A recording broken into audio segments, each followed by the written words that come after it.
నమస్తే అండి. ఈరోజు చందమామ కథల్లో ఓ కథను చెప్పుకుందాం. కాకతాళీయం. పట్నంలో చదువు ముగించి రాముడు, కృష్ణుడు అనే ఇద్దరు అన్నదమ్ములు స్వగ్రామం చేరుకున్నారు. అయితే వాళ్ళు 25 నిండుతున్నా ఎలాంటి ఉద్యోగ ప్రయత్నమూ చేయలేదు. పగలు భోజనం చేశాక ఏ పాడుబడిన ఇంటి అరుగు మీదనో కూర్చొని పిచ్చాపాటి మాట్లాడుకోవటమో, జూదం ఆడటమో చేసేవారు. తండ్రి కొద్దిపాటి ఆస్తిపరుడు కావడంతో ఇద్దరికీ తిని కూర్చోవడం బాగా అలవాటైపోయింది. ఎక్కడైనా ఉద్యోగం కోసం ప్రయత్నించాలంటే అన్నదమ్ములకు వల్లమాలిన బద్ధకం. తండ్రి చూసి చూసి ఒకనాడు రాముణ్ణి, కృష్ణుణ్ణి గట్టిగా చీవాట్లు పెట్టాడు. దానితో రాముడు, ఒరేయ్ కృష్ణ, ఉద్యోగం సంపాదించడం చాలా కష్టం. ఆ తర్వాత దాన్ని నిలబెట్టుకోవడం మరీ కష్టం. మనకేదో తినడానికింత ఉన్నది. నేనొక ఉపాయం చెబుతాను, వింటావా అని తమ్ముణ్ణి అడిగాడు. సరే, ఆ ఉపాయమేమిటో చెప్పమన్నాడు కృష్ణుడు. మనం ఉదయం భోజనం చేయగానే ఉద్యోగ ప్రయత్నంలో పట్నం వెళుతున్నట్లు ఇంట్లో చెబుతాం. తర్వాత బయలుదేరి ఊరవతల ఎక్కడైనా మంచి ప్రదేశం చూసుకొని అక్కడ సాయంత్రం వరకు కాలక్షేపం చేసి ఇంటికి తిరిగి వద్దాం. ఇక ఇంట్లో రాత్రి భోజనం ఉండనే ఉన్నది, ఏమంటావ్ అన్నాడు రాముడు. కృష్ణుడికి కూడా ఈ ఉపాయం నచ్చింది. వాడు సరేనన్నాడు. ఆ మర్నాడు ఇద్దరూ భోజనాలు చేసి బయలుదేరారు. వాళ్ళు ఊరి పొలిమేర దాటగానే ఒక డొంకదారి పక్కగా పెద్ద రావి చెట్టు ఒకటి కనిపించింది వాళ్లకు. ఇది భేషైన చోటు. ఎండవేళ చిన్న కునుకు తీయాలంటే మంచి నీడ ఉంది అన్నాడు కృష్ణుడు. అవును సుమా, ఇక్కడ కొద్ది మేర శుభ్రం చేసుకుంటే గంటల క్షణాల్లా గడిపేయొచ్చు ఈ చెట్టు నీడలో అన్నాడు రాముడు. ఇద్దరూ చెట్టు కింద ఉన్న ఎండుటాకులు, చిన్న రాళ్ళు ఏరి దూరంగా పారవేయసాగారు. ఆ సమయంలో ఆ దారిన ఊళ్ళోకి పోతున్న తులసమ్మ అనే ఆవిడ వాళ్ళను చూసి, ఎప్పుడూ ఊళ్ళో కొయ్యదిమ్మల్లా పడుండే మీరు ఊరవతల ఇక్కడ పనిచేస్తున్నారేంటి, విడ్డూరంగా ఉన్నదే అంటూ వాళ్ళను పలకరించింది. ఈ తులసమ్మ బాగా డబ్బు గలావిడ, బాగా తిక్క మనిషి. కొందరావిడ్ని మందమతి అని కూడా అనుకుంటారు. మన ఊళ్ళో అందరి కోసం ఇక్కడ కష్టపడుతున్నాం. అత్తయ్య, ఇక్కడ గుడి కడతాం అన్నాడు రాముడు వేలాకోలంగా. రామకృష్ణుల గుడి అన్నాడు కృష్ణుడు. ఎంత మంచి పని చేస్తున్నారా! కట్టబోయే గుడికి నా విరాళంగా ఈ గాజులు ఉంచుకోండి. పని మాత్రం వేగిర ముగించాలి అంటూ తులసమ్మ తన చేతి గాజులు రెండూ తీసి రావి చెట్టు మొదట్లో పెట్టి ఊళ్ళోకి వెళ్ళిపోయింది. ఎండలో తలతలమంటున్న ఆ గాజుల్ని చూడగానే రాముడి, కృష్ణుడికి కళ్ళు మెరిశాయి. ఎలా లేదన్నా 4000 ఖరీదు చేసే గాజులు. పట్నం పట్టుకుపోయి అమ్మేద్దాం అన్నాడు రాముడు. ఇంకా ఆలస్యం ఎందుకు? ఆ తిక్క తులసమ్మ ఇంట్లో చెప్పిందంటే నాన్న పరుగు పరుగున వచ్చేస్తాడు. ముందు డబ్బు చేసుకొని మాకేం తెలియదని బొంకేద్దాం అన్నాడు కృష్ణుడు. ఇద్దరూ పట్నం చేరేసరికి మిట్ట మధ్యాహ్నం అయ్యింది. బజారులో ఒకచోట వాళ్లకు నగల దుకాణం ఒకటి కనిపించింది. రాముడు కృష్ణుడితో, ఒరేయ్, మనకు ఈరోజు బంగారం ధర ఏంటో తెలియదు. నేను దుకాణం బయటే ఉంటాను. నువ్వు దుకాణంలోకి పోయి గాజులు కొనేవాడిలా బేరం చేసి ధర తెలుసుకున్నాక మన దగ్గర ఉన్న వీటిని అమ్మేద్దాం. లేకపోతే సగం ధర కూడా గిట్టదు మనకు అన్నాడు. తరువాత వాడు నగల దుకాణం ఎదురుగా ఒక ఇంటి అరుగు మీద గాజుళ్ళు రెండిన దాచుకుని కూర్చున్నాడు. కృష్ణుడు దుకాణంలోకి వెళ్ళి మంచి ధర ఎలా ఉంది అని షావుకారుని అడిగాడు. దుకాణంలోని పనివాళ్లు భోజనాలకు వెళ్లడంతో షావుకారే రకరకాల గాజుల జతలు తీసి కృష్ణుడికి చూపిస్తూ, ముందు నచ్చిన జతను ఎంచుకోండి, పనితనాన్ని బట్టి ధర ఉంటుంది అన్నాడు. కృష్ణుడు గాజులు చూస్తుండగా ఖరీదైన దుస్తులలో ఒక మనిషి అక్కడికి వచ్చి, కొత్త రకపు హారాలు చూపించండి, దాని ధర 10,000కు తక్కువలో ఉండకూడదు అన్నాడు. షావుకారు అతనికి రకరకాల హారాలు తెచ్చి అతని ముందు పెట్టి ఒక్కొక్క దానిని గురించి దాని పనితనపు వివరాలు చెప్పసాగాడు. కృష్ణుడు కూడా తమ దగ్గర ఉన్న గాజుల జత రకం గాజులు షావుకారుకి చూపి, వీటి ధర ఎంతో చెప్పండి అని అడిగాడు.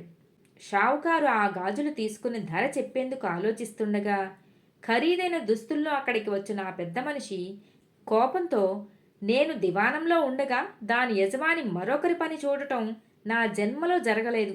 ఈ అవమానం భరించి ఇక్కడ ఒక్క క్షణం కూడా ఉండను అంటూ విసురుగా బయటికి వెళ్ళిపోయాడు. మంచి బేరం పోయినందుకు షావుకారు బాధపడి హారాలను పెట్టెల్లో పెడుతూ కెవ్వుమని అరిచాడు.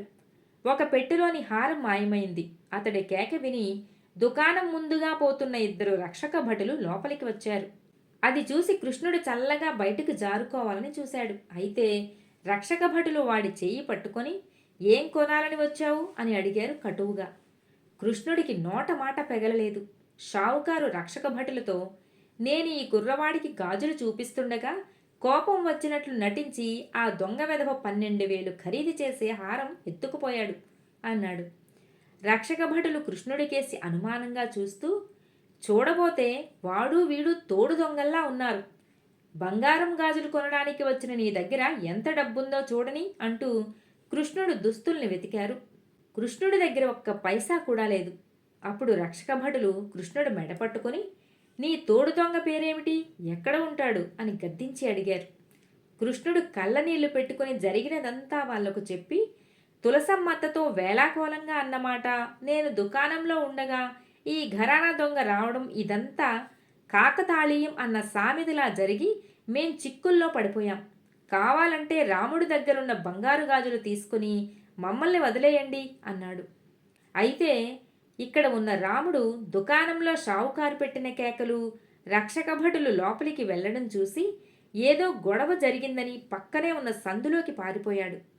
కృష్ణుడు మాత్రం రక్షక భటులను దుకాణంలోంచి బయటకు తీసుకువచ్చి చూస్తే రాముడు ఎదురింటి అరుగు మీద కనిపించలేదు.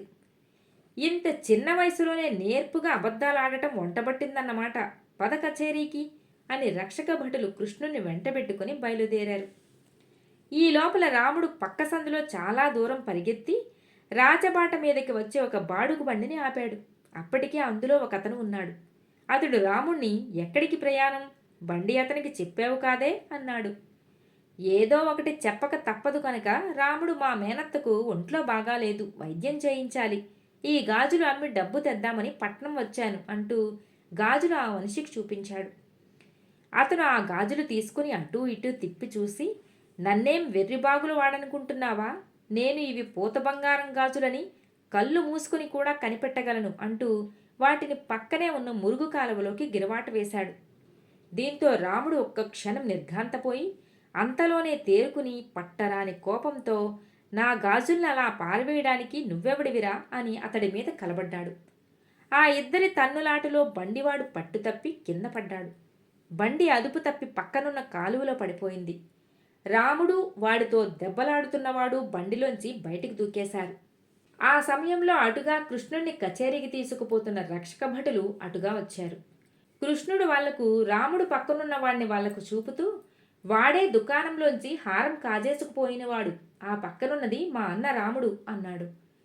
రక్షక భటులు వాణ్ణి సోదా చేయిగా దొంగిలించిన హారం బయటపడింది. అంటే భాగాలు కుదరక మీ అన్న వీడితో దెబ్బలాడుతున్నాడన్నమాట, ముగ్గురు తోడు దొంగలు, పదండి కచేరీకి అని రక్షక భటులు ముగ్గురిని కచేరీకి తీసుకుపోయారు. ఇక్కడ రాముడు, కృష్ణుడు కొత్వాలకు మరొకసారి జరిగినదంతా చెప్పారు. కొత్వాలు నిజానిజాలు తెలుసుకునేందుకు వాళ్ళ తల్లిదండ్రుల్ని, తులసమ్మను పిలిపించాడు. వాళ్ళు నిర్దోషులని తేలిపోయింది.